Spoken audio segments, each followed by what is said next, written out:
And my first question is how and why you were attracted to documentary theater?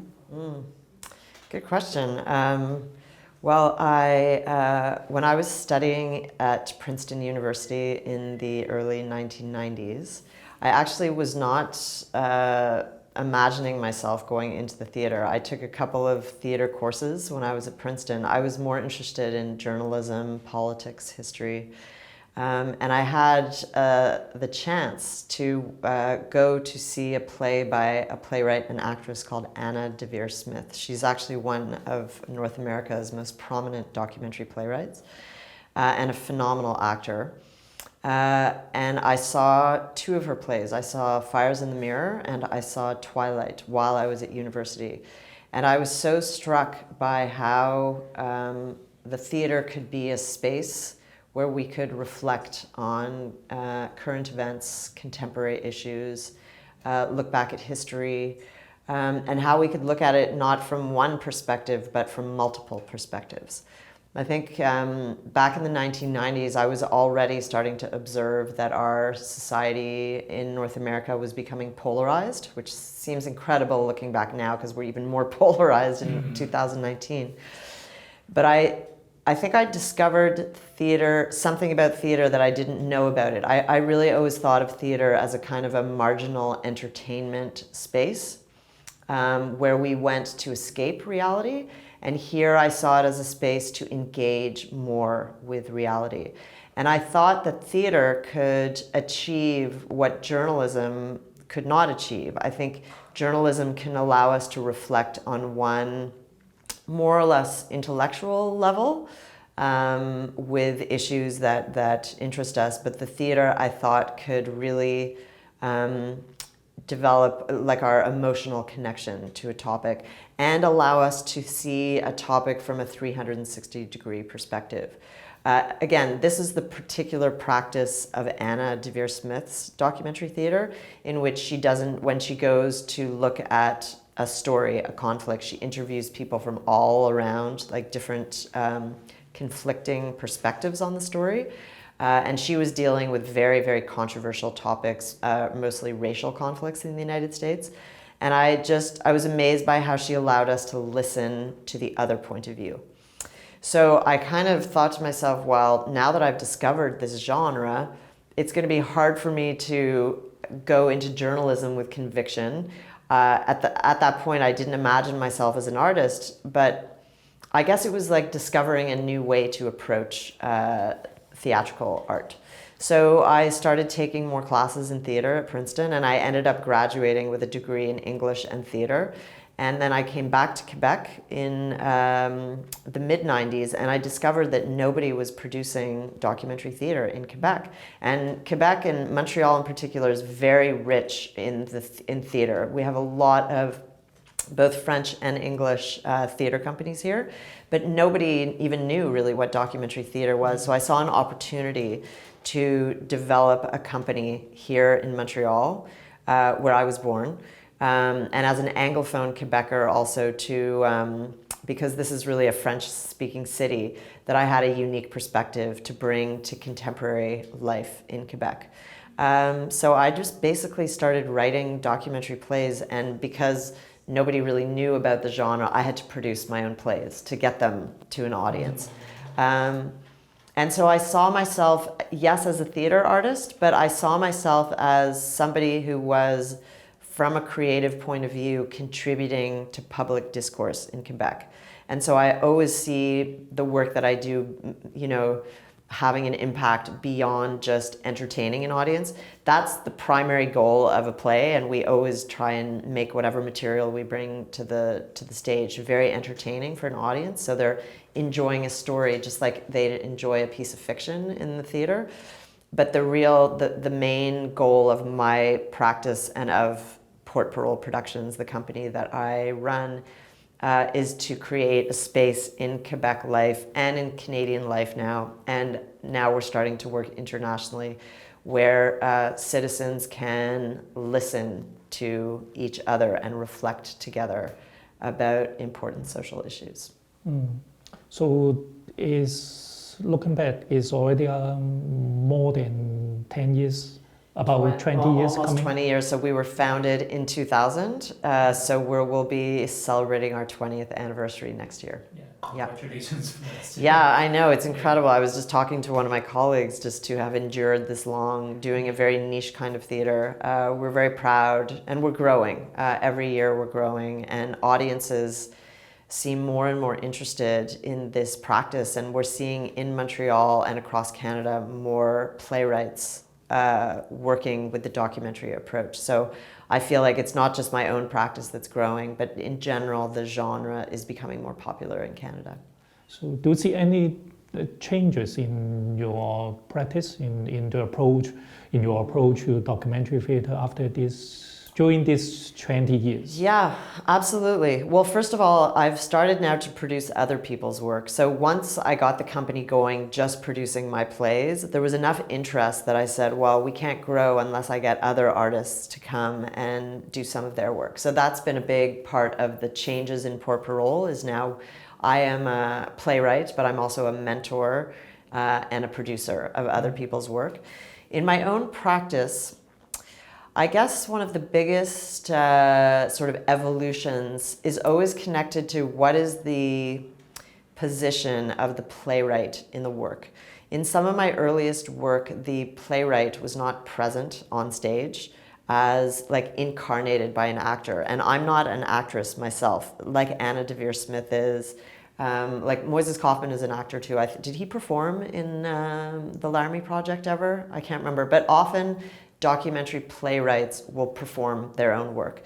I kind of kept my voice a little bit invisible in some of my first plays where you didn't see me on the stage. People were responding to my questions and you had to imagine a little bit who the playwright was. Whereas in some of my later work, I understood that people who were watching my plays were actually very interested in who I was. And I shouldn't maintain a kind of a neutral or objective distance to the work, but I should be transparent about what my perspective is, what my blind spots are, like let people know a little bit more about the human being in connection to the work. So my first and most like successful play to date where I was more present in the work was Seeds, this play here, which is the one you're going to translate or you've translated into Cantonese. The playwright is a character. We see her, she's incarnated by an actress on the stage. She is pregnant with her second child. And so her connection to the future of farming and agriculture is more of a concrete thing in her life because she's worried about the future because of her children. She's worried about what she's eating because she has, you know, a baby growing inside her. And what I realized is that the audience is very entertained by that. As long as it doesn't overwhelm the documentary topic that she's looking at, but it actually nurtures our understanding of that. Sometimes having a human being really present on stage gives us better access to the documentary material. Somehow we can absorb it better if we watch somebody else trying to understand it. So that's something we developed in Seeds, and I took it even one step further in this play, The Watershed, where actually I was the sort of protagonist of this story, and an actress performs me. But I also had my children, who at the time were ages 8 and 10, participate in the research, and their characters on the stage as well. My husband is a character on the stage. In fact, my whole family is a character in Watershed. And that was because that seemed relevant to the topic, where we were looking at how values and about the environment are passed down from one generation to the next, and how the environment is like a legacy question. It's a long-term thing that we need to see over generations of people. So it seemed relevant to that play. So I would say, I'm always asking the question, if I'm going to bring, because documentary often has a lot of information in it, if I'm bringing a lot of information, how do I develop the human side of the story so the information is easier to absorb and more fun to have a relationship to? So the playwright is not always present in your plays, because I only had chance to see your 2 plays. So not every case like this. No, one of my most recent plays called Freddie, I was not incarnated on the stage, so there was no actress playing me. All the characters who I came into contact with for that play, they spoke to me in interview, and they are played by actors on the stage, and the actor speaks out to the audience as if they're speaking to the playwright. But I am invisible in that I'm not embodied on the stage, but you start to develop an understanding of who I am based on what people say. So they comment on the fact that I'm a woman, that I'm not from the neighborhood where the conflict took place.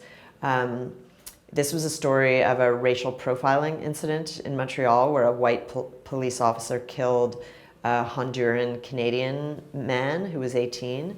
And it was a terrible tragedy and caused a lot of conflict in Montreal because the police officer was acquitted. Well, he was never prosecuted. It was considered that he pulled out his gun in self-defense because he thought he was in danger. And we had a public commission. So I basically collected transcripts from the public commission where all of the people involved in the incident came in to testify. And I also interviewed various people involved. But I felt that I just didn't feel for that play that it was necessary to see the playwright on stage. And because of the fact that I'm a white woman who's not from that neighborhood, that I wanted that to be a sort of a point of tension in the play, was the perspective of the playwright on the community that she was looking at. So again, these are all very intuitive choices when I write.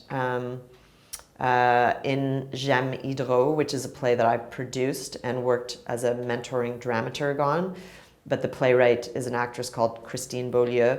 She is the playwright and she's the leading actress. So she tells her story on the stage, which is very, that's a convention that's used in a lot of documentary theater, where an actor decides they want to tell their story of how they investigated the topic, and they want to bring that story directly to the audience.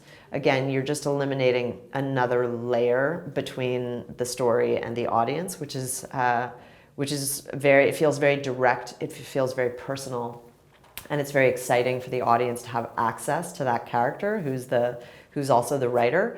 But again, it really depends on the story that you're telling. And because I don't have a training in acting and because I don't have an interest in developing that skill, my plays, my character might be on the stage, but I don't think I'll ever be on the stage in my own plays.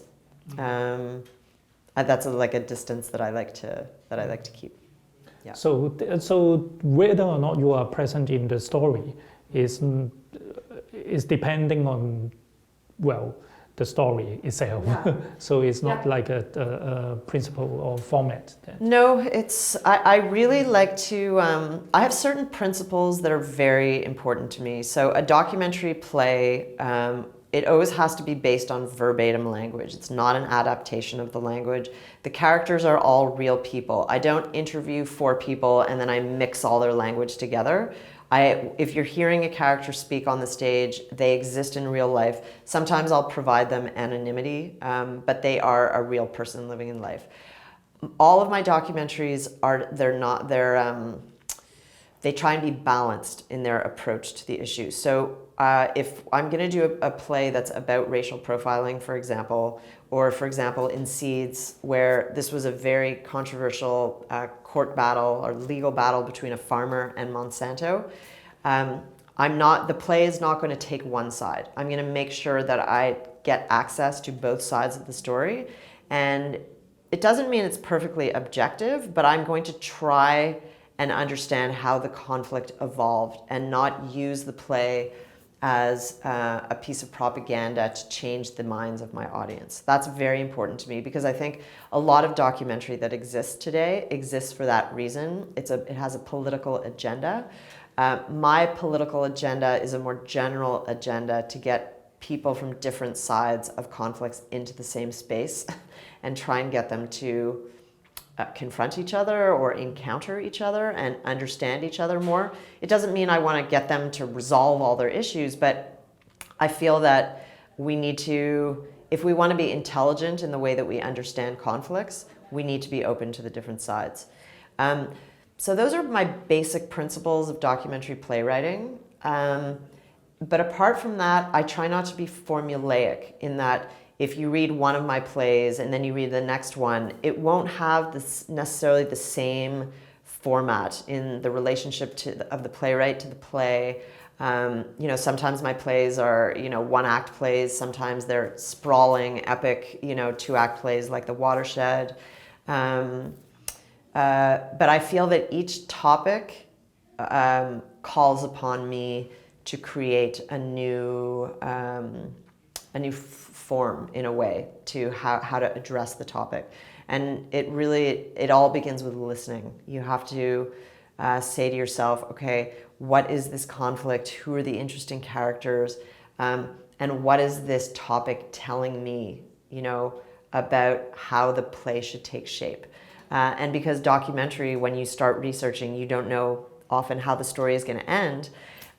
Sometimes you don't know how long it is. I mean, I worked on a play called Sexy Béton. Béton is the French word for concrete, which was about a bridge collapsing and killing people in Montreal back in 2006. And when we started that play, there was an ongoing commission basically looking into what was, how it happened that this bridge collapsed. And as we started to interview the people who were victims of the bridge collapse or their families, we found out that they were very dissatisfied with how the commission was happening. And we ended up getting involved with maybe helping them sue the government. And all of those events happened while we were researching the play. And so we decided the only way to do this play was an episodic play, so that we could start the play, finish one chapter, offer it to the audience, and then continue researching, because if we'd waited until the whole thing was over, it would have been taken too long. And this became a way to test the material also, to see, well, is this interesting to the audience? Is it suspenseful enough that they'll come back next year and see the second episode? And since we did that play, we've started to think more like how people watch material on Netflix, that people like a long journey, but they like it carved up into little episodes.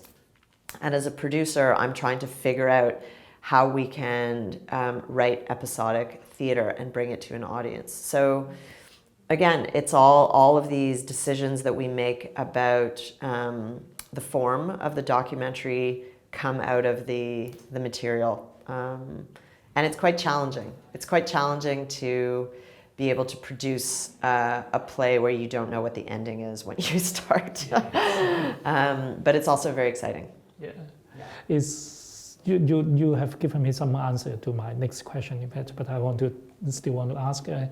Whenever I did a documentary theater work, the most headache part, painful part is when I have to think about how to present it, the story, how to because it's always exciting to learn so many new things along the way when you do the investigation.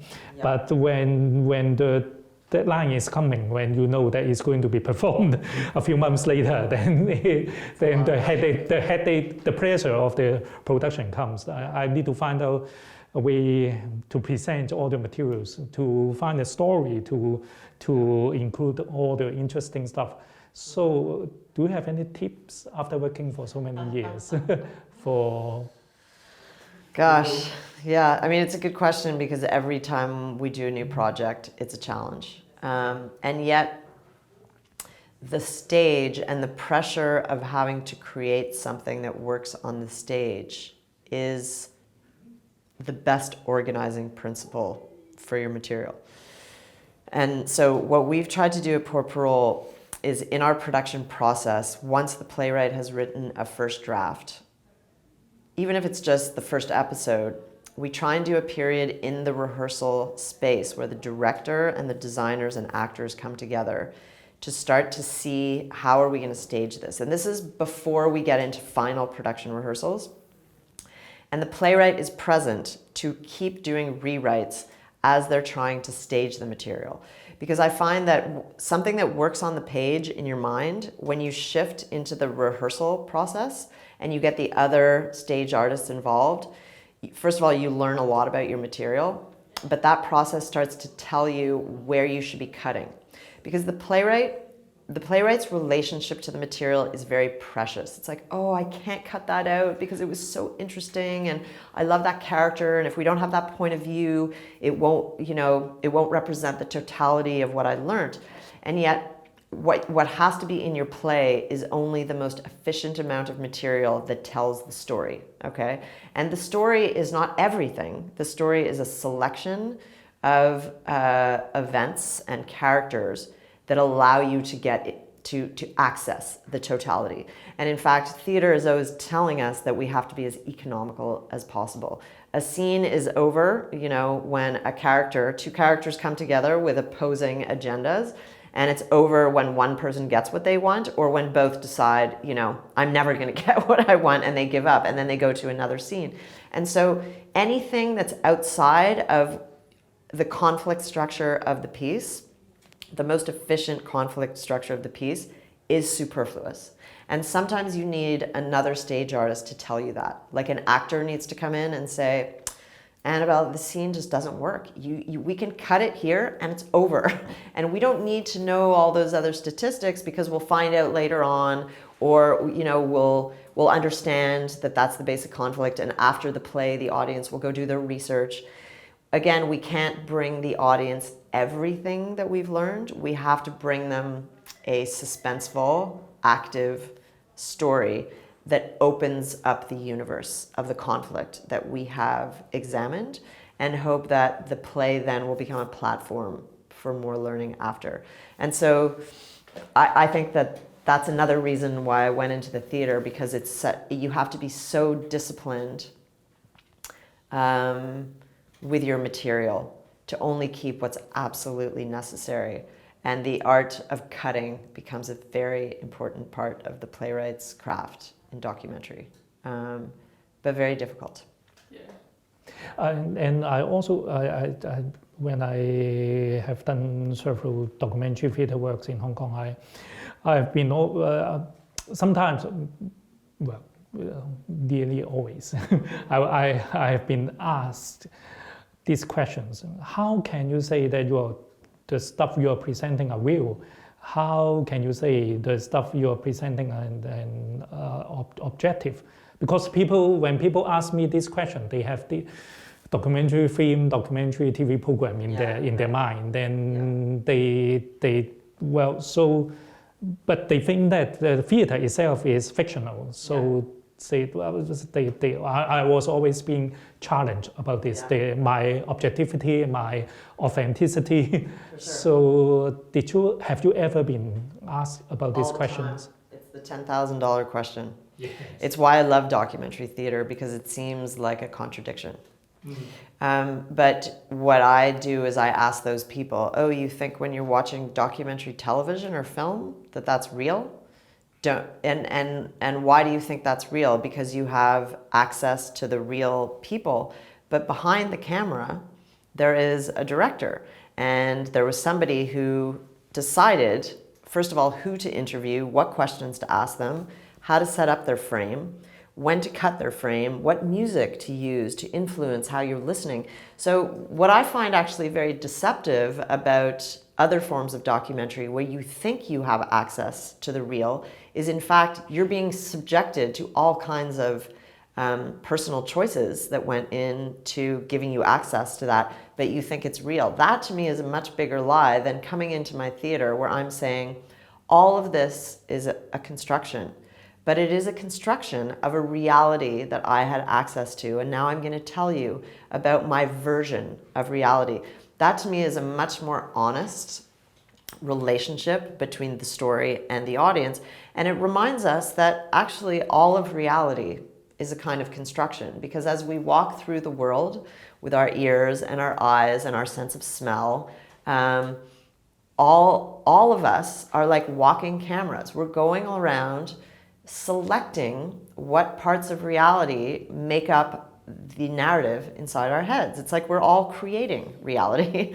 And then what happens is we come with our creation of reality and we collide with other people, with their realities. And that's when conversation is interesting, where we compare our realities. But all of that, really, there's not one objective reality. I guess unless you believe in God, right? Who is kind of up there and has a bird's eye on all of us. But I find somehow that the way that we invite the audience in to have a conversation about reality, where we admit to them that we are constructing it, somehow gives us a better, a more honest relationship to the reality that we're examining. That we say this is a reflection, and let's reflect on it together. Let's have a collective one. It's less authoritative, it's more democratic, and it's, if you do it well, it's more transparent in the end. I like to have moments in my plays when the playwright makes a mistake, either an ethical mistake or she finds out that she had a blind spot that she was not aware of until she came up against somebody who confronted her, or where she forgets something, she contradicts herself, so that the audience goes, oh, we're in the presence of a human being who's telling us a story and not some person who is pretending to be an absolute authority. I find that more and more today, people trust that kind of storytelling more than the storytelling that presents itself as being authoritative or all-knowing. And so, yeah, in a way, that's always my answer to people who ask me if I'm pretending to be objective, whereas all theater is a fiction. I never present myself that way in my plays, and I encourage other playwrights to be, in documentary theater, to be very honest about their process. I think it makes for a more compelling storytelling.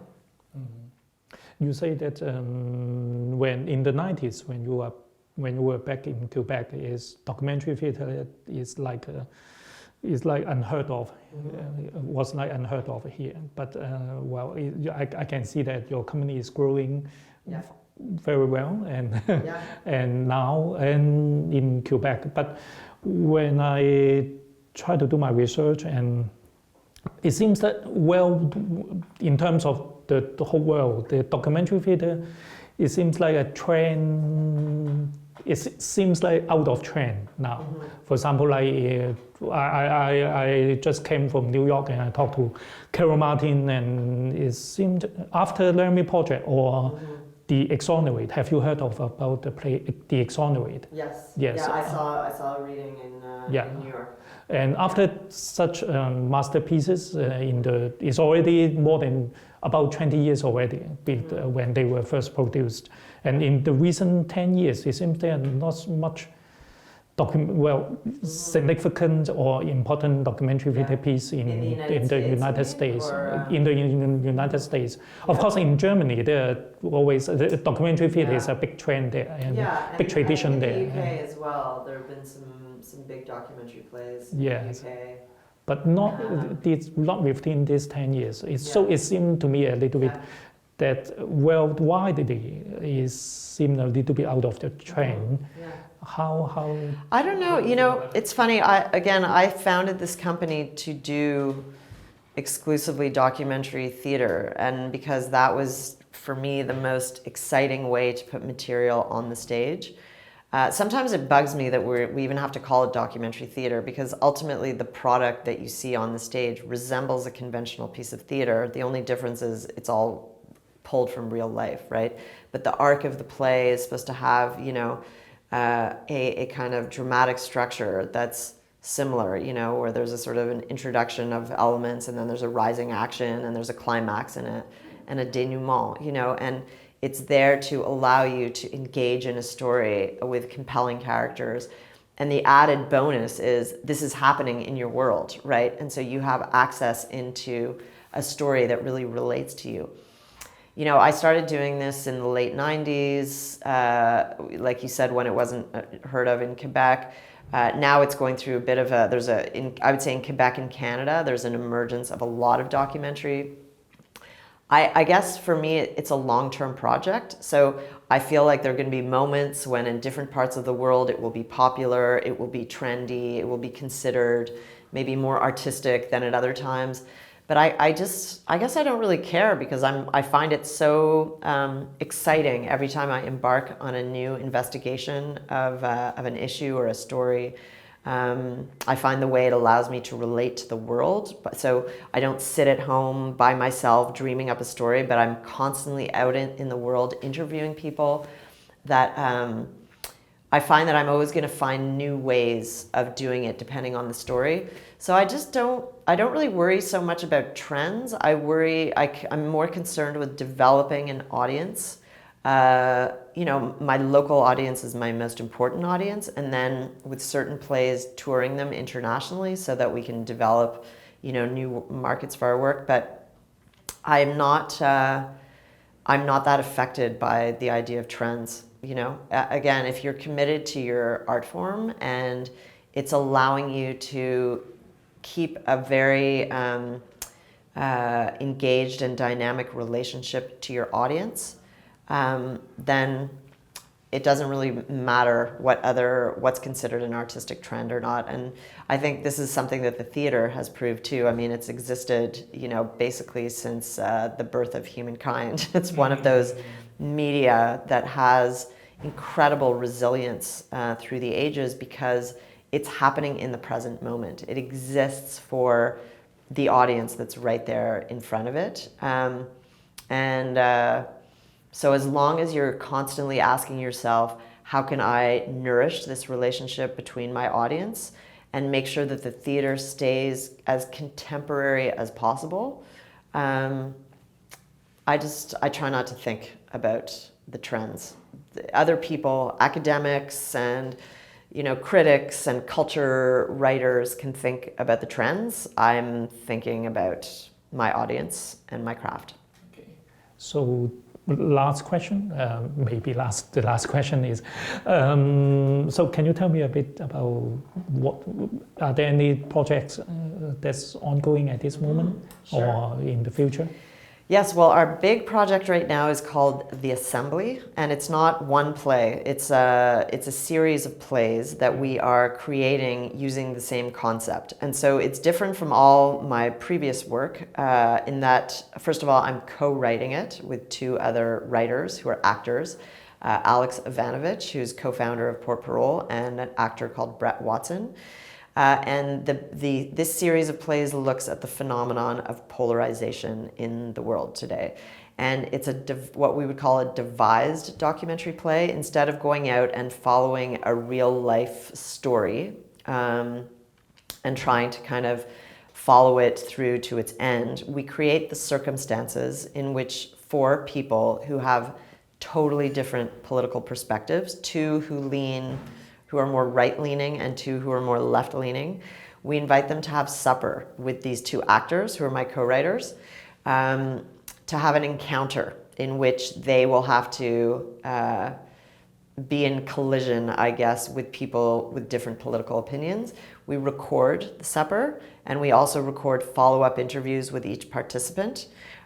We transcribe it all, and then we give the text to actors to perform back to the audience. So the audience is watching these very, very politically opposed people have to try and speak with one another. Mm-hmm. And it ends up being very funny because as everybody's talking about right now, people exist very much in their echo chambers today. We tend to, because of social media, not find a lot of opportunities to speak with people who have different political ideologies. And we're trying to examine why it's more and more difficult for people to speak to each other if they have different political perspectives. So the first act of the play is this reenactment of this supper. And then the next one, the actors leave the stage and the audience is given an opportunity to have their own assembly on stage as part of the play. And so the idea of these plays, we did the first episode in Montreal with the English community with 4 Anglophone participants. Then we did one for the French community with 4 totally different participants. We've done one in the United States at the University of Maryland in association with the Clarice Smith Performing Arts Center.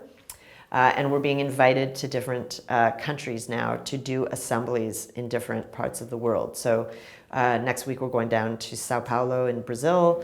We've been invited to Germany to do one in German, where it would be the same concept, where we would work with local actors and writers to use the same concept in their own part of the world. So to see how polarization is manifesting in different parts of the world.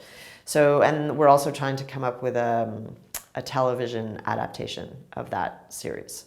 We have another play opening in Quebec by a playwright called François Griset, which is in French, about in North America, well, in many parts of the world right now, the demographics are such that a big percentage of our population is over the age of 65. And the question of how are we going to manage all of these older people. In Quebec, there's a trend to go and live in private residencies where old people are kind of disconnected from everyday life of the community. And there's a question of, is this the best way to manage people? So that's another play that's coming up. And we're developing another piece about autism, about the condition of autism, which is becoming more and more prevalent in Quebec. So, and you know, some of these plays are very Quebec-based. The Assembly is a very international project. And yeah. I want to know a bit more about the Assembly. You say the second part, the audience will be taking the assembly themselves. So the audience size will be only 4 people? There are 6 chairs at the table. And the way that assembly takes place is by using something we call the long table format, in which there is no moderator. In order to speak, you must be at the table, but you must be aware that if more people want to speak, you need to give up your chair. So it becomes a rotation where people come down from the audience, they sit, they engage for a period, and then they leave, and more people keep feeding the table. And it's only about 15 minutes long. So people know there's a timer going. And the thing is, they're so provoked by what just happened because it's been such a kind of animated, controversial encounter between 4 people who are having difficulty communicating with each other, that we feel that we've created the conditions to have some openness at the table to difference. That people, they see in the first part their society reflected back to them, and then they want to go and they want to address what they saw. So we've performed this play in Toronto, in Montreal, and down in the United States, and each time we've done it, people are very willing to come down to the table because of the particular circumstances today, that they're very frustrated by our lack of ability to talk to each other, and they want to somehow address that. That's why. I understand why Carmen No, I think you met her in Montreal. Carmen No. I think she came to see the assembly. Yes, I think because Gerard just told me that they may invite you to do this in Hong Kong. I started to realize why she's in, because right now in Hong Kong is also, I think you've heard of the umbrella movement in Hong Kong, right? So after the umbrella movement, it is like Hong Kong is also very polarized. Yes. And well, the yellow and the blue, the 2 parts. Yellow is the more radical part, and the blue is the conservative part. Yeah. So these two, Hong Kong becomes very polarized. We would love to come and do something there where we would work in Cantonese, this evolving relationship between Hong Kong and mainland China, and just how difficult it is to take this country that, or this special, region that has had a democratic past with, a colonial, government, British government, and now that's trying to sort of, have healthy relationship to mainland China, which has, of course, such a troubled relationship to democracy. It would be a perfect place. Because I think the assembly also, because the actors are performing the real people, it gives you that one step of distance to be able to listen. You know, the people, the real participants have, you know, maybe difficulty doing that. But once we transcribe the material and we reflect on which bits, because often the real assembly is about 3 or 4 hours, but we reduce it to about an hour and 15 minutes. We make decisions about what's the best way to reflect what the conflict was and allow the real participants to step back and hear themselves. But it's a long-term project. I think for me, the answer to polarization is to have as much contact with people who are different from us as possible, knowing that there will be a lot of failure in the first attempts to have dialogue. But if we keep doing these assemblies and we allow the audience to have opportunities, and we get a diverse audience in to see the play, because that's also a big challenge, that we can become better at practicing public discourse. Yeah. Yeah. Thank you, Annabel. It's a pleasure. We'll meet again in Hong Kong. Yeah, I can't wait. I can't wait for August to be to be there and meet your audiences and all the people who are interested in this genre there. Thank you.